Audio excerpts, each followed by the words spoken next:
आज करवा चौथ है। आप सब देवियों को करवा चौथ की बहुत बहुत बधाई। अपना रख रहे हो व्रत जो लोग, कोई लोग व्रत रख के करवा चौथ मनाते हैं, कोई बिना व्रत रखे करवा चौथ मनाते हैं। और ज्ञानी हर दिन उमंग में रहता है, वो हर दिन प्यार में मनाता है। कई कारण हैं, आप लोग सब लोग पता नहीं कौन कौन सी कहानियाँ, जो लोग व्रत रखते हो बहुत सारी कहानियाँ करवा चौथ के ऊपर आप लोग को पता है, आपस में दोहराते भी हो आप सब लोग। और जो भी त्यौहार है वो आपस के जो भी संबंध हैं, रिश्ते नाते हैं, उनमें और प्रेम और प्रगाढ़ता और अपनापन लाने के लिए होते हैं कि इस बहाने आप एक दूसरे के अपनेपन में, स्नेह में, प्रेम में रहते हो। और अगला सोचता है कि हाँ, इन्होंने मेरे लिए इतना कष्ट सहा, कोई दूर से आया। रक्षाबंधन का त्यौहार भाई बहन के प्रेम को और बढ़ाने के लिए होता है। ये पति पत्नी के आपस के सामंजस्य को अच्छा करने के लिए रहता है। कोई व्रत संतान के लिए, बच्चों का माता से हो प्रेम, उसके लिए होते हैं। त्यौहार तो बहुत हैं अपने हिंदू धर्म में। व्रत, पूजा पाठ, तीज त्यौहार बहुत हैं, उत्सव बहुत हैं, ताकि आप हमेशा भगवान के भाव में रहो। हर समय भगवान के शुक्राने गाओ। शुक्र है जो कुछ भगवान ने मुझे दिया, जितने समय के लिए दिया उसका शुक्रिया। ज्ञान आने के बाद हमारे अंदर से सारे भ्रम संशय निकल जाते हैं। ये बात अच्छी तरह हर एक के दिमाग में आ जाती है कि होइए वही जो राम रचि राखा। जो भगवान ने रच दिया वही होगा, और जितनी चाबी भरी राम ने उतना नाचे खिलौना। जब तक हम अपने को जीव मानते हैं, संबंध मानते हैं किसी न किसी के साथ, तब तक आप उस संबंध में बंधे रहते हो, संग में बंधे रहते हो संबंधियों से। और उसके कारण से कभी कभी बड़े भ्रम संशय में भी बंध जाते हो। अज्ञानता को नहीं छोड़ते हैं तो हम भ्रम संशय में बंध जाते हैं। किसी भी प्रकार के भ्रम संशय में अगर हम बंधे हैं तो मुक्ति कैसे मिलेगी? जो मोक्ष की क्लास में आता है तो वो उसका गुरुमुख से नया जन्म होता है। जैसे भी बात चल रही थी कि वो भाग्यशाली है जिनका नया जन्म होता है। अगर हम ये मान के चलें कि हम सत्संग में आए, सौभाग्य से हमें गुरु मिला और गुरु चरणों में गुरुमुख बन के आज मेरा नया जन्म हुआ, तो जब नया जन्म हो चुका है तो नए जन्म में हमारे साथ नया उत्साह, नई उमंग है।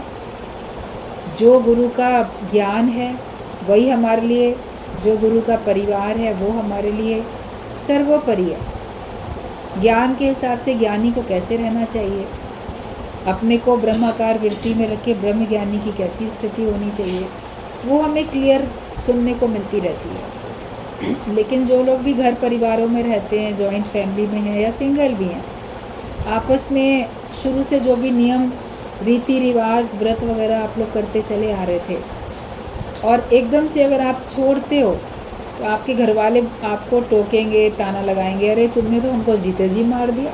पति को बड़ा बुरा लगेगा, तुमने तो हमको जीते जी मुर्दा समझ लिया। पति की मृत्यु के बाद नहीं रहती हैं पत्नियाँ व्रत करवा चौथ का, अभी तो हम जिंदे हैं, अभी तो रखो।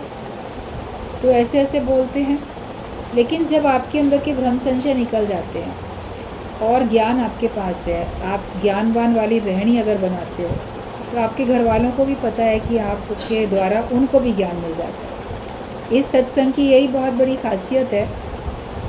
आता तो एक है घर से निकल के ज्ञान में, गुरु की शरण में, लेकिन उस एक के ज्ञानवान बनने से उसके पूरे घर को ज्ञान मिल जाता है। तो एक बत्ती जलती है तो पूरे घर में रोशनी हो जाती है। एक बल्ब जलेगा, पूरे घर में रोशनी होगी। अगर आपने ज्ञान को सही तरह से समझा है तो आपके परिवार वाले भी ज्ञान को सही तरह से समझते हैं। बाकी आपकी सेहत अगर अलाउ करती है और मन भी आपका है तो भले आप व्रत रखो, गुरु के घर से थोड़ी कुछ जाता है कि आपने क्यों रखा है, क्यों नहीं रखा, मगर अंदर का संशय भ्रम दूर होना अति आवश्यक होता है। ज्ञानी करे या ना करे उसका अपना कोई स्वार्थ नहीं है। आप कर्म करो या ना करो, आप व्रत रखो या ना रखो, तो करके भी देख लिया, ना करके भी देख सकते हो। कि हम नहीं भी करके देखते हैं तो क्या होगा, जब आपके मन में ना आए ख्याल। एक बार गुरुजी ने हमको कहीं दूसरे शहर भेजा था सत्संग के लिए, तो वहाँ गए तो वहाँ पे करवा चौथ का यही दिन आया। उससे पहले ही, एक दिन पहले ही सत्संग के वहाँ के जो लोग थे उन्होंने पूछा हमें करवा चौथ का व्रत रखना चाहिए कि नहीं रखना चाहिए। तो हमें याद है हमने कहा था कि आप लोग क्या समझते हो, ज्ञान क्या कहता है, आपके हिसाब से क्या होना चाहिए। इतने दिन से ज्ञान सुन रहे हो, आपको क्या समझ में आता है। और ज्ञानी को तो कुछ भी कर्म नहीं करने होते हैं, लेकिन अगर आपने पूछा और किसी के कहने से आपने नहीं रखा व्रत, फिर अगर इत्तेफाक से अगली करवा चौथ आने से पहले पहले आपका पति दुनिया से चला गया, तो आपके मन में ये संशय नहीं आना चाहिए कि मैंने उनके कहने से व्रत छोड़ दिया और ऐसा हो गया। जो लोग बड़े विधि विधान से पूजा करते हैं, बिल्कुल भी नहीं अपने व्रत को खंडित होने देते हैं, बहुत भक्ति भावना से भगवान के भाव से रखते हैं, विधि विधान से रखते हैं, तो क्या उनका पति उनसे पहले नहीं जाता दुनिया से? चला ही जाता। अगर जाना होता है तो, नहीं जाना होता है तो नहीं जाता। तो अंदर का भ्रम संशय निकालना, बाकी बाहर से आपको व्रत रखने का मन है, सजो संवरो रखो व्रत। अगर आपकी सेहत अलाउ करती है, बिना खाए पिए आप सारा दिन रह पाते हो तो रहो। अगर आपका मन भी कहता है और आपके परिवार वाले भी कहते हैं, लेकिन अगर आपकी सेहत अलाउ नहीं करती है तो भी डॉक्टर भी मना कर देते हैं, तो डॉक्टर के कहने से आप व्रत नहीं रखते। और उस समय घर वाले भी बोलेंगे तुम्हारे प्राण पहले ज़रूरी है, कि व्रत रखना ज़रूरी है। तुम अस्पताल में हो या घर में हो, तो किसी विशेष ऐसी विषम परिस्थितियों में आपको व्रत नहीं भी रखना पड़ता,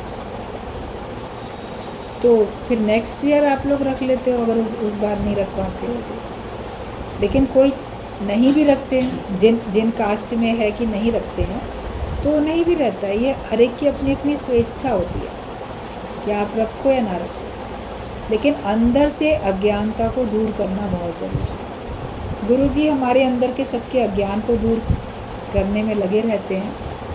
और हम लोग जब सत्संग सुनते थे तो बहुत सारी महिलाएं सत्संगी प्रेमी जो व्रत रखती भी थीं, तो फिर गुरु के ज्ञान से कई लोगों ने अपना आत्मिक निश्चय करके व्रत रखना छोड़ दिया, और उनके पति को जब जाना था वो तब गए। हमने अपने घर में देखा, जैसे मेरी मदर सत्संग में पहले जाती थी, उन्हीं की प्रेरणा से, उन्हीं के पीछे पीछे साथ साथ बाद में हमने भी सत्संग जाना शुरू किया। लेकिन उनके भ्रम संशय इतनी जल्दी निवृत्त हो गए थे, हम देखते थे किसी प्रकार की लोकारीत में वो नहीं रहती थी। और सत्संग में आने के बाद उन्होंने व्रत करवा चौथ का और बाकी भी जो होते थे वो सारे उन्होंने छोड़ दिए, उनसे छूट गए, और वो बड़े ब्रह्म ज्ञान की स्थिति में अपने आत्मिक निश्चय में रहती थी। कभी भी मन में भ्रम संशय नहीं आता था और सब कुछ बहुत ठीक ठाक चलता था। बाकी जब जिसको जाना हुआ, कितने बहुत बहुत सालों के बाद जब मेरे फादर का शरीर शांत होना था तभी हुआ। कोई व्रत ना रखने से थोड़ी ना कुछ पड़ा फर्क। नीना मम्मी सत्संग में बोलती थी ये बात, कहती थी हम तो नहीं रखते हैं व्रत, हम तो बिंदी भी नहीं लगाते, चिन्ह भी नहीं लगाते, हम तो मांग भी नहीं भरते हैं। तो क्या हमारा पति चला गया, तुम लोग के सामने बैठा है ना, देखो, ऐसे ही बोलती थी। मतलब, और वो सुन भी रहे होते थे। प्रमला भगवान के डैडी बरामदे में सत्संग होता था और उसी बरामदे से ही जुड़ा हुआ उनका रूम था, और वो अंदर बैठ के सब सत्संग सुनते थे। बोलते देखो तुम्हारे सामने बैठा है ना दी इसका पापा, डैडी ठीक ठाक है एकदम। तो भ्रम संशय उन्होंने निकाले, जो खुद अपने अंदर से भ्रम संशय निकालता है। जब नीना मम्मी ऐसे जोश में बोलती थी सत्संग, तो कितने महिलाओं के अंदर से भ्रम संशय सब निकल गए कि कुछ भी नहीं होने वाला, और वाकई कुछ नहीं होता, वरना तो एक पल में किसी का कुछ भी होता। आयु तो बढ़ाने के लिए थोड़ी है ये व्रत, आपस के प्रेम को बढ़ाने के लिए। और फिर अभी कुछ दिन पहले हमने पेपर में पढ़ा था, आप लोगों को भी बताया, ज्योतिषी लोग अपनी अपनी बात बताते रहते हैं कि करवा चौथ का व्रत भी शादी के 16 साल के बाद आप चाहो तो उसको उद्यापन कर सकते हो। मतलब आपने 16 बार व्रत रख लिया, 16 साल बीत गए आपके इस विवाह को, तो आप करवा चौथ का उद्यापन कर दो। फिर कोई और भी हमसे बोल रहा था कि हाँ उसमें लिखा है, कहानी जो होती है किताब उसमें लिखा होता है, नहीं हम लोगों ने तो नहीं पढ़ा कभी, वो बता रही थी क्या इसका उद्यापन कर सकते हैं। कैसे कर देना चाहिए, बस जो भी कुछ व्रत रखा, बनाया, क्या संकल्प रख लिया कि ये मेरा उद्यापन है। अपनी सासू माँ को अच्छे से उस दिन अपना सब दे दिया, पूजा पाठ का और जो भी खाने पीने का अच्छा सा बायना सामान, चरण स्पर्श कर लिए और कहते कि मेरा व्रत उद्यापन हो गया। जिनके घर में उनकी सास नहीं होती है वो किसी और को, उस एज ग्रुप की किसी को भी दे देते हैं। ये भी भ्रम संशय नहीं आना चाहिए कि जो मेरे घर में मेरी सास है वो विडो है इसलिए मैं उसको नहीं दूंगी। ये कई महिलाओं के अंदर में ये बड़ी गलती होती है जो गलत है, ऐसा नहीं है। आप जो घर में आपके है माँ, आपके पति की माँ है, तो आप उसको दो। अब वो व्रत रखती है कि नहीं रखती है उसका क्या, उससे आपका कोई मतलब नहीं होना चाहिए। लेकिन बहुत सारी बातें ऐसी होती हैं, कई लोग पता नहीं क्या क्या अपने मन से लगाते हैं, प्रेम होता नहीं है आपस में, इसीलिए सारी बातें वो लोग कहते रहते हैं। यूँ भी डॉक्टर मना कर दे, कोई और बात हो, लेकिन गुरु अगर कहेगा कि तुम्हें रखने की ज़रूरत नहीं है तो आपका मन 100 सवाल करेगा। धर्म कर्म से छुड़ाते हैं, ऐसा करते हैं, वैसा करते हैं। गुरु आपको स्वधर्म में लेके आता है। तुझ आत्मा का क्या धर्म है, अपने धर्म में रहो और प्रेम में रहो। पढ़ रहे थे इसमें पेपर में स्टोरी थी, थोड़ी पढ़ी थी कि कैसे हुई शुरुआत इसकी, कैसे की शुरुआत। तो बताया कि देवताओं का और दैत्यों का युद्ध चल रहा था। वो लोग देवलोक पे आक्रमण करके उसको जीतने के लिए युद्ध कर रहे थे। देवता कमज़ोर पड़ रहे थे, हार रहे थे, कमज़ोर पड़ रहे थे। तो सारे देवताओं ने, सब ने ब्रह्मा जी से कहा हम लोग कैसे क्या करें, हम लोग की सारी शक्ति कम है, ख़त्म हो रही है, हम लोग हार रहे हैं, कैसे जीते। तो ब्रह्मा जी ने कहा कि देखो ऐसा करो, तुम सारे देवता जो तुम युद्ध कर रहे हो, तुम सब अपनी पत्नियों से जाके कहो कि तुम्हारी पत्नियां अगर व्रत रखें और तुम्हारे विजय के लिए व्रत रखें और शुभ कामना रखें तुम्हारे लिए, यही प्रार्थना करेंगी तो तुम्हारी जीत हो जाएगी। पढ़ के हमको लगा कि ब्रह्मा जी ने पत्नियों को थोड़ा महत्व दिलाने के लिए ज़रूर कहा होगा कि जो पतिव्रता नारियां हैं, सती हैं, सात्विक हैं, उनकी प्रार्थनाओं में तो बहुत बल होता है। तो पति को भी अपनी पत्नी की प्रार्थना की आवश्यकता होती है शत्रुओं से मुकाबला करने के लिए, जीतने के लिए। तो युद्ध में उनकी विजय हो, इसके लिए उनको कहा। तो सारे देवताओं की पत्नियों ने व्रत रखा और वो पल पल भगवान का ध्यान करती रहीं एक साथ बैठ के, और इंतज़ार भी कर रही थी युद्ध में क्या न्यूज़ आती है, क्या होता है। तो इस वजह से उन्होंने व्रत रखा और सारे दिन जैसे कुछ नहीं खाया भी नहीं, पिया भी नहीं। और रात होते होते तब ये आया समाचार कि देवता लोग जीत गए, दैत्यों को हरा दिया और फाइनली वो जीत गए। तब उन्होंने चैन की सांस ली, पानी पिया, भगवान की पूजा की, चंद्रमा की। तो तब से चला आया। तो कहीं आयु बढ़ाने के लिए मेन बात नहीं होती थी, लेकिन ये था कि शत्रुओं से उनकी विजय हो जाए, वो इस वजह से शुरू किया गया।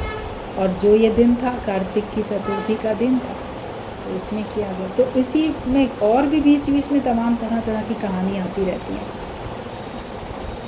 बहुत तरह की कहानियाँ आती रहती हैं। तो कई कारण होते हैं। मेन बात ये है कि आप अपने आप को प्रसन्न रखो, स्वस्थ रखो, आपस में, घर में, परिवार में एक दूसरे के साथ आपका जो भी संबंध है वो एक अच्छा स्वस्थ संबंध होना चाहिए, लड़ाई झगड़े नहीं हो। अक्सर ही हम देखते हैं हिंदू धर्म में जो भी व्रत पूजा पाठ होते हैं उसमें बहू जो है वो अपनी सास को पैर छू के उसको वो बायना वगैरह देती है, ताकि सास बहू का प्रेम तो बने और बहू जो है वो अपने सास की रिस्पेक्ट करे, उसी को मान सम्मान दे, महिलाएं महिलाओं को मान सम्मान दे, घर में जो लोग हैं वो एक दूसरे को मान सम्मान तो दें। सारे व्रत ज़्यादातर इस तरह से होते हैं और आपस के प्रेम के होते हैं। लेकिन कलह क्लेश के कारण से आप नियम तो निभा लेते हो, खाएंगे नहीं, पिएंगे नहीं, फिर सोचते हैं हमारा नाता तो पति से है, पति की माँ से मेरा क्या मतलब है, पति के भाई बहनों से क्या मतलब, मैं और मेरा पति और मेरी संतान। अभी फैमिली के नाम पे इतना ही तो रह गया है, मियाँ बीबी और उनके बच्चे, परिवार बस केवल इतना ही है। ना उसमें माता पिता शामिल है, ना भाई बहन शामिल है, ना संबंधी शामिल है, उतने तक सीमित हैं लोग। और उसमें भी फिर बच्चे कहाँ कहाँ छिटक जाते हैं, पति पत्नी तक सीमित हैं, उनमें भी अगर आपस में विचार नहीं मिलते तो सब अकेले अकेले। साथ में भी हैं, कई बार पेपर में पढ़ते रहते हैं, साथ में भी होते हैं, पूजा भी की है, व्रत भी रखा है, उसी दिन लड़ाई झगड़े हो जाते हैं, उसी दिन पति हत्या भी कर देता है अपनी पत्नी की, जिसने एक दिन पहले उसके लिए व्रत रखा था या उसी दिन रखा हुआ है। ऐसे ऐसे भी न्यूज़ बहुत मिलती रहती है। ज्ञान से हमें कंट्रोल करना आता है, जैसे भी बात बताई आप लोगों ने, ज्ञान से हमको ये कंट्रोल करना आता है कि हम अपनी भावनाओं पे कंट्रोल करते हैं, विकारों को जीत लेते हैं, कामनाओं को जीतो, क्रोध को जीतो, लोभ मोह अहंकार हर एक को जीतो। जब सबको हम जीतते जाएंगे तभी तो हम शक्तिशाली बनेंगे। और आपने अगर कोई चीज़ जीती होगी, मन को जीता है, अपने इंद्रियों को जीता है, तो आप दूसरे को भी वो शक्ति दे सकते हो। पहले अपने अंदर तो बल धारण करना पड़ता है। तन मन में शक्ति भर लो आत्मविचार से, आत्मा के विचार से अपने तन में, अपने मन में शक्ति भरो, ज्ञान का विचार लेके शक्ति भरो। अभी हम लोग आपस में सब पुरानी बातें याद कर रहे थे, अभी जब तक वाणी गुरु जी की भी चल रही थी, जो भी सब सत्संगी बैठे हैं, कि कैसे गुरु जी ने एक बार CMS में सत्संग था और करवा चौथ थी, तो संडे सिटी मॉन्टेसरी स्कूल में सत्संग होता था। तो वहाँ सत्संग ख़त्म हुआ और गुरुजी उठ के निकल के बाहर जाते थे, फिर पीछे से बाद में भीड़ उठ के जाती थी। सत्संग तो किया उन्होंने, जो भी बहुत अच्छा सा उनका हमेशा रहता था। और सत्संग के बाद जब उठ के ऐसे निकलने लगे, सारी भीड़ को कहते हैं जाओ जाओ सब घर में जाके पानी पियो सब लोग जाओ पानी पियो। बहुत सवेरे से अब तक व्रत रख लिया तुम लोगों ने, जिसने भी रखा था। ऐसे हाथ से इशारा करके कितनी मस्ती से गए बोलते हुए। और फिर जाके जिन्होंने उनकी बात मानी, अभी एक सत्संगी अपना अनुभव बता रही थी, बोली हम भी घर में गए, जाके आराम से गुरुजी ने कहा पानी पियो, पानी पिया, आराम से पिया और बाकी भी रहे जैसे भी रहना होता है। एक बार तो वहाँ पर अपने सामने ही उन्होंने पैराडाइज में उधर अपने सामने ही सत्संग के बाद सबको पानी पिलाया, चलो सब लोग पानी पियो। क्यों भ्रम संशय में पड़ते हो? तो सच्चा गुरु जो होता है वो हमारे अंदर के भ्रम संशय को तोड़ देता है। ऐसी करी गुरुदेव दया, मेरा मोह का बंधन तोड़ दिया। ये मोह ही तो है, मोह के कारण ही तो ये सब करते रहते हो। मोह ना हो तो क्या करेंगे? जुड़ा रहता है मन जिसके लिए भी। और व्रत आप रखोगे नहीं तो क्या प्रार्थना नहीं करोगे? किसी की भी सलामती की क्या प्रार्थना नहीं करोगे? वो तो जो अपने होते हैं उनके लिए तो भगवान से हमेशा ही प्रार्थना होती है, और केवल उनके लिए नहीं होती, सर्व के लिए हो जाती है। सबको मिले तेरी बख्शिशें, दादा ना कोई उदास हो। सबको मिले तेरी रहमतें, सबको मिले तेरी बख्शिशें। हर एक का मन खुश रहे, हर एक को शक्ति मिले, किसी के अंदर उदासी ना आए। ये प्रार्थना तो आपकी ज्ञान में आने के बाद सर्व के लिए चलती ही चलती है। तो जो भी भ्रम संशय है, लोकारीत है, उन सब से ऊंचे उठो और ऊंचे उठ के अपने ब्रह्म भाव में आ जाओ। बाकी मनोरंजन है आपका, प्रेम है, सजो संवरो, आप अच्छे पकवान दिन भर बनाओ, आप भी प्रसन्न, आपके परिवार वाले भी सब प्रसन्न, वो अलग बात है। तो ज्ञान में आने के बाद हमें किसी प्रकार के भ्रम में नहीं रहना कि मेरे ऐसा करने से ही ऐसा होगा, मैंने नहीं किया तो नहीं होगा। ये चीज़ खत्म हो जानी चाहिए। जिसके अंदर भ्रम संशय है, अपने भ्रम संशय दूर करे। जो नए सत्संगी प्रेमी हैं, जिन्होंने भी थोड़े ही समय से ज्ञान सुनना शुरू किया है और जो इन सब बातों में बहुत अभी अटके हुए हैं, तो वो अंदर से मनन करें ज्ञान का। कहने से ना पकड़ो, कहने से ना छोड़ो, लेकिन अपने निश्चय से ही ज्ञान को पकड़ो, अपने निश्चय से ही अज्ञान को छोड़ो। अज्ञानता भी हमारी ज्ञान के निश्चय से, आत्मा के निश्चय से ही जाएगी, और सहज में आपसे सब छूट जाता है। क्योंकि ज्ञानी करे या ना करे, उसका अपना कोई भी स्वार्थ नहीं होता। तो हमें अपने अंदर के भ्रम संशय दूर करना है।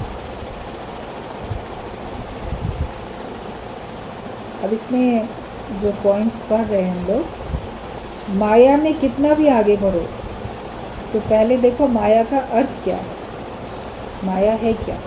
माया में तो कहते बहुत आगे बढ़ेंगे, और माया मिले और माया मिले, तो माया है क्या।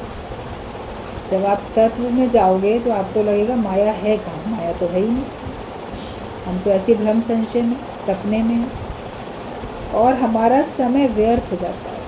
जो भी हम माया में जाते हैं, माया के पदार्थों के पीछे, मायावी और सुखों के पीछे, तो सुख मांगते हैं, लेकिन सुख हमारे आगे नहीं है, प्रारब्ध में तो नहीं आते हैं, लेकिन हमारा समय कितना बर्बाद हो जाता है। हम उस चीज़ के पीछे भागते रहते हैं जो चीज़ हमको अभी तक मिली नहीं, और जिसकी कोई गारंटी नहीं है कि वो हमको आगे मिल भी जाएगी। लेकिन ज्ञान में गारंटी है। गुरु जी का कहना होता था, ज्ञान में गारंटी है, गारंटेड ज्ञान है, कि तुम अगर ज्ञान सुनो, आत्मा का ज्ञान सुनो, ब्रह्म का ज्ञान सुनो, तो तुम्हें आनंद आएगा, तुमको शांति आएगी, तुम्हारे बंधन टूट जाएंगे सारे, और तुम जीवन मुक्ति का आनंद ले लोगे। ये गारंटेड ज्ञान, कि तुम ज्ञान में आओ, सत्संग सुनो और तुम्हारे दुख दूर ना हो, ऐसा हो नहीं सकता। आया जो तेरे दर पे भगवान दीदार को, ये हो नहीं सकता कि वो भव से ना पार हो। ऐसा हो ही नहीं सकता कि वो भव से ना पार हो, वो तो ज़रूर भव से पार होगा। जो भी एक बार सच्चे गुरु की शरण में आ जाता है, उसके दर पे आ जाता है, तो वो तो भव से पार हो ही जाता है। तो माया में अपना समय हम क्यों व्यर्थ करते हैं, और संसार में जो एकत्र किया वो सब व्यर्थ गया, अंत में तो छोड़ के जाते हो। जो भी कुछ इकट्ठा किया सांसारिक पदार्थ, अंत में तो छोड़ के ही जाओगे, या वो तुम्हें छोड़ जाएंगे या तुम उन्हें छोड़ जाओगे। वियोग पक्का पक्का है ही है माया में, लेकिन ज्ञान में योग लग जाता है, जिसमें वियोग है ही नहीं। शुरू में लगता है भगवान से हमारा वियोग हो चुका है, आत्मा परमात्मा दूर रहे बहुकाल, बहुत समय से दूर रहे आत्मा परमात्मा, लेकिन सुंदर मेला कर दिया जब सतगुरु मिले दलाल। कोई ब्रोकर होता है, दलाल होता है, वो दो पार्टी को मिला के एक कर देता है। ये गुरु का काम है, वो हमारा योग परमात्मा से लगा देता है, आत्मा का परमात्मा से योग हो जाता है, उसका मिलन हो जाता है। बहुत समय से अपने को अलग समझते थे, और अब हम और वो मिलके एक हो जाते हैं, हमारा योग लग जाता है। तो संसार में तो जो एकत्र किया सब व्यर्थ, अंत में छोड़ जाते हो। सूखे कुएं में कुदाली चलाने से क्या फ़ायदा, तो माया में जाने से क्या फ़ायदा? माया में जाओगे भी और हाथ में कुछ आएगा भी नहीं, तो जाने से फ़ायदा क्या? वहाँ कितनी मेहनत करो, आनंद शांति नहीं मिलेगी। वे मथनी तू जल में चला रहा, फिर घी निकलने की आस है। ये आस करो, मैं बहुत देर मेहनत कर ली, अब तो घी निकल ही आएगा, इसमें से मक्खन निकल आएगा।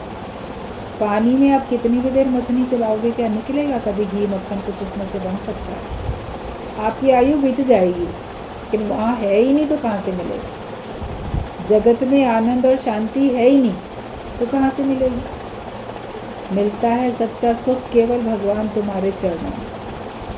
आनंद और शांति तो भगवान ने अपने चरणों में छुपा के रखी है। कितनी बार ये दृष्टांत सुना है कि विष्णु भगवान ने जब लक्ष्मी देवी थाल में सारे संसार के पदार्थ सुख लेके बांटने जा रही थी मृत्यु लोक में उनके मन मर्जी के पदार्थ देने के लिए, तो भगवान ने कहा लाओ हम भी तो कुछ ले लें, देख लें। बोली हाँ भगवान लीजिए। उसको लगा भगवान पता नहीं क्या लेंगे इसमें से, उनको कौन सी चीज़ पसंद आ गई है। तो भगवान ने तो पूरी थाली में ऐसे हाथ घुमा के कुछ लगा, मुट्ठी में कुछ लिया और अपने चरणों के नीचे रख दिया। वो देख ही नहीं पाई लक्ष्मी देवी कि आखिर विष्णु भगवान ने क्या निकाल लिया इसमें से। देखती पदार्थ तो सारे के सारे वही हैं, एक भी पदार्थ नहीं निकाला, तो आखिरकार इसमें से निकाला क्या? बोली मन में सोचा अभी तो लेट होती हूँ, देर हो रही है, चलो पहले बाँट आऊँ फिर भगवान से पूछूँगी। गई लक्ष्मी देवी, जो जिस जिस चीज़ की प्रार्थना कर रहा था उसको सब दे दे के चली आई। बैठी आके भगवान ने कहा दे आई सबको मन मर्जी के पदार्थ।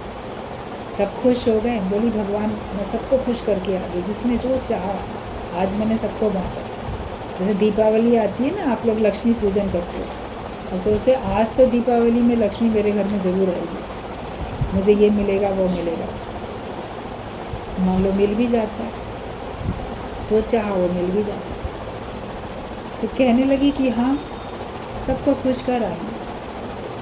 भगवान ने कहा अच्छा बड़ी अच्छी बात है, लेकिन एक काम करो, अब एक बार ज़रा दोबारा जाओ, चक्कर लगा के आओ, देखो वो लोग तुम्हारे दिए हुए पदार्थ पाके खुश हैं। ये क्यों नहीं खुश होंगे, जिसने जो चाहा वो दिया है।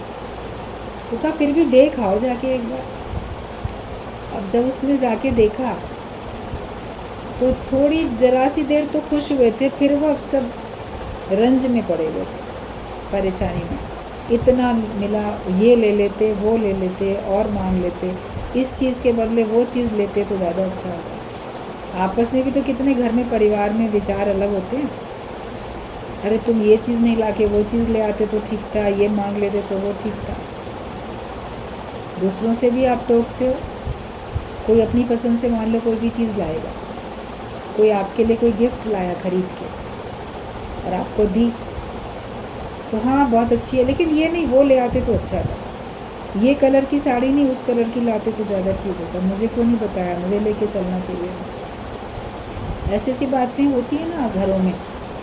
जो मिला उसमें संतुष्ट नहीं होते, उससे कुछ और चाहते हैं। तो देखा सभी में असंतोष है। बड़ी हैरान हुई, जो इन्होंने कहा था वही दिया, तो भी ये मनुष्य खुश होता ही नहीं है। आ गई थोड़ी सी मायूस होके, निराश होके, कहती भगवान हाँ सच बात है, जो उन्होंने मांगा वही दिया, लेकिन तो भी वो पूरे खुश नहीं है, जैसा मैं सोचती थी उतने खुश हैं नहीं। फिर बोली अच्छा बताइए आपने क्या मांगा था, आपने क्या लिया था इसमें से? तब विष्णु भगवान ने कहा सारे पदार्थों में बसने वाली जो शांति है मैंने उसमें से वो निकाल ली। पदार्थ तो तुम ले गई, मगर उनकी शांति है मेरे पास, वो उन्होंने भगवान ने अपने चरणों के नीचे रख ली। अरे जो मेरी शरण में आएगा, जो मेरे चरणों में आएगा, शांति तो उसे ही मिलेगी। पदार्थ सबको मिलेंगे, लेकिन पदार्थों में शांति है नहीं, वो भगवान के शरण में जाने से ही मिलती है। गुरु कैसे हमको मन की दिशा को मोड़ के हमारी दशा सुधार देते हैं और हमको अंदर से शांत और शीतल बना देते हैं। अंदर से हमारे अंदर में आनंद ही आनंद भर जाता है। सुख में हमेशा ही हम रहते हैं, क्योंकि हमने जान लिया कि माया में जो चीज़ हम चाहते हैं वो है ही नहीं, जो हम चाहते हैं वो वहाँ है भगवान के पास। तो फिर हम भगवान की शरण में चले जाते हैं।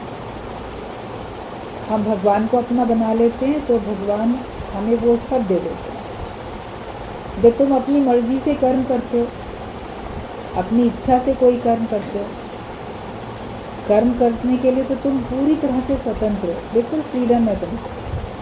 अगर तुम अपनी मर्जी से कोई कर्म करोगे कर सकते हो, लेकिन उसका फल वो मिलेगा जो भगवान चाहते हैं। कर्म तुम वो कर सकते हो जो तुम चाहते हो, लेकिन फल तुम्हें वो मिलेगा जो भगवान चाहते हैं। लेकिन भगवान ने कहा है कि तुम कर्म मेरी मर्जी से करो, वही काम करो जो मैं चाहता हूँ। भगवान चाहते हैं आप ज्ञानवान बन के रहो, सबसे प्रेम करो, ज्ञानियों का जीवन बिताओ ज्ञानियों जैसा, और सब में ये ज्ञान बांटो। भगवान ने बात बोली है भगवद गीता में कि जो मेरा ये प्रिय कार्य करता है, ज्ञान सबको सुनाता है, अपने जीवन में ज्ञान लगाता है और ये ज्ञान मेरे भक्तों में बांटता है, ये मेरा सबसे अधिक प्रिय कार्य करने वाला वही है। तो अगर हम भगवान जो चाहते हैं वो काम करेंगे तो फिर फल हमको वो मिलेगा जो फल हम चाहते थे। हर एक कोई सुख चाहता था, हर एक अपने जीवन में दुख थोड़ी चाहता है, हर एक कोई सुख चाहता है, हर एक कोई आनंद चाहता है, हर एक कोई शांति चाहता है। तो अगर हम भगवान की मर्जी का काम करेंगे, हम वो काम करें जो भगवान चाहते हैं, तो भगवान हमको वो फल देगा जो हम चाहते हैं। हम सुख चाहते हैं हमें सुख मिल जाएगा, आनंद चाहते हैं आनंद मिलेगा, शांति चाहते हैं शांति मिलेगी, मुक्ति चाहते हो मुक्ति मिलेगी। और जहाँ भगवान है वहाँ पे किसी चीज़ की कमी भी नहीं है। आपको माया के भी सारे सुख मिलते ही मिलते हैं, भगवान आपकी व्यवस्था वैसी बना ही देते हैं, लेकिन शर्त यह है कि जो भगवान चाहते हैं तुम वो काम करो, अपनी इच्छा से नहीं करो। आपका मन पता नहीं क्या क्या चाहता है, मन तो अज्ञानी है, मन तो माया ही चाहेगा, लेकिन गुरु इस मन को ज्ञानवान बना देता है और फिर हम माया को नहीं लेकिन माया देने वाले परमात्मा को, मायापति को चाहने लग जाते हैं। तो फिर हमें सुख शांति मुक्ति सब मिल जाती है। आजकल झगड़े होते रहते हैं, जीते जी ही झगड़े होते रहते हैं। तो पूत कपूत तो क्यों धन संचय, पूत सपूत तो क्यों धन संचय। कहते आजकल माया में तो झगड़े ही होते रहते हैं। लेकिन आप ये समझ जाओ, जो झगड़े आप करते हो अपनी संतान के लिए तो करते हो, तो अगर वो अच्छा नहीं है तो फिर आप कितनी भी संपत्ति उसके लिए छोड़ के चले जाओ, उसमें दोष है, दुर्गुण है, कपूत है मान लो, अच्छा पुत्र नहीं है, तो वो आपकी इकट्ठी की हुई धन संपत्ति का नाश कर देगा। यहाँ तक कि जो आपने मान सम्मान यश इज्जत कमाई होगी दुनिया में, उसको भी बदनाम कर देगा। और अगर आपका पुत्र जो है वो सुपुत्र है, सपूत है, अच्छा है, संतान आपकी अच्छी है, तो वो अपने लिए खुद ही इकट्ठा कर लेगी, उसके लिए भी आपको इकट्ठा करके जाने की ज़रूरत नहीं है। मनुष्य अपने परिवार वालों के लिए बड़े पाप कर्म करके धन संपत्ति इकट्ठी करता है, लेकिन अच्छा ज्ञान अच्छे संस्कार वो उनके अंदर भरो, उनके लिए ज्ञान का धन इकट्ठा करके दो, तो फिर जो तुमने अभी तक हासिल किया वो बना रहेगा। बाकी परिवारों में तो देखो, कभी अच्छे नाम यश वाले परिवारों में जिनके बड़े लोग बहुत अच्छे थे, उनके घर भी कंस रावण जैसे लोग जन्म ले लेते हैं, और कहीं खुद बहुत खराब कोई होते हैं, बड़े पापी दुराचारी होते हैं, अहंकारी, तो उनके घर भी प्रहलाद जैसा बच्चा जन्म ले लेता है कि जिसका पिता ऐसा हिरण्यकश्यप राक्षस है। तो कैसे खराब परिवारों में भी अच्छे आत्माएं, जीवात्माएं प्रकट होके आ जाती हैं भगवान की भक्ति करने के लिए, और कहीं अच्छे परिवारों में भी गलत काम करने वाले लोग आ जाते हैं। ऐसा होता है, कई बार ऐसा होता है। तो हर एक का अपना अपना कर्म है, हर एक का अपना अपना हिसाब किताब है। बाकी संपत्ति में तो लड़ाई झगड़े होते हैं, एक बार बड़ी अच्छी बात पढ़ रहे थे कि देखो सब में सब जगह लड़ाई झगड़े हुए संपत्ति के लिए, लेकिन रामायण में जो राम लक्ष्मण भरत शत्रुघ्न 4 भाई थे, इन चारों भाइयों में कभी झगड़ा नहीं हुआ, और भाई भाई सब झगड़ा करते रहते हैं। तो चारों भाइयों में संपत्ति को लेके कभी झगड़ा नहीं हुआ, संपत्ति के बंटवारे को लेके चारों भाइयों में कभी झगड़ा नहीं हुआ। लेकिन उनमें एक बात को लेके झगड़ा हुआ, विपत्ति के बंटवारे को लेके झगड़ा। मतलब कि नहीं तुम राज करो, हम जंगल में जाएंगे, नहीं आप भी नहीं जाओगे, हम जाएंगे। चारों भाई मुसीबत मोल लेने को तैयार थे, मतलब विपत्ति तो लेना चाहते थे, लेकिन संपत्ति के लिए कभी किया उन्होंने झगड़ा। तो वो वास्तविक प्रेम होता है कि हम एक दूसरे के दुख बांटने की कोशिश करें। I may die that you may live, ये स्थिति बन जाए कि भले हमको नुकसान हो जाए लेकिन दूसरे को ना होने पाए। तो ऐसा प्रेम था, और ऐसा प्रेम तो ज्ञान से ही बनता है। ज्ञान से ही आपको कुर्बानी करनी आती है, त्याग तपस्या ये सब हमको ब्रह्म ज्ञान से ही पक्की होती है। तो हर एक की प्रसन्नता के लिए, भगवान की प्रसन्नता के लिए, गुरु की प्रसन्नता के लिए, अपने स्वयं की प्रसन्नता के लिए भी, और सर्व की प्रसन्नता के लिए ऐसा कार्य करो जिसमें कोई आपसे परेशान, नाराज़ या कष्ट में ना आए। हर एक के दुख आपका ज्ञान सुन के, आपका साथ पाके हर एक के दुख दूर होते जाएं। इतनी अच्छी समझ अपने अंदर में ज्ञान से धारण करनी है कि हम सबको वास्तव में खुशी देते चलें, कहते प्यार बांटते चलो। इस संसार में जो आपके सामने आए जीवन की राह में, उसको प्रेम बांटते चलो। ना कोई अपना है ना पराया। कहते तुझ में राम मुझ में राम सब में राम समाया, सबसे कर लो प्यार जगत में कोई नहीं है पराया। सबसे अपनापन हो जाए तभी आपका सारे त्यौहार मनाने सफल हैं। कोई भी त्यौहार, छोटा बड़ा कोई भी हो, लेकिन आपके अंदर में भगवान हो, बाहर भी भक्ति का ही कार्य हो, प्रेम में रहो और सबको प्रेम बांटो। तो आपके दिन की शुरुआत अच्छी, सारा दिन अच्छा, और आपका सारा जीवन सुख में बीतेगा।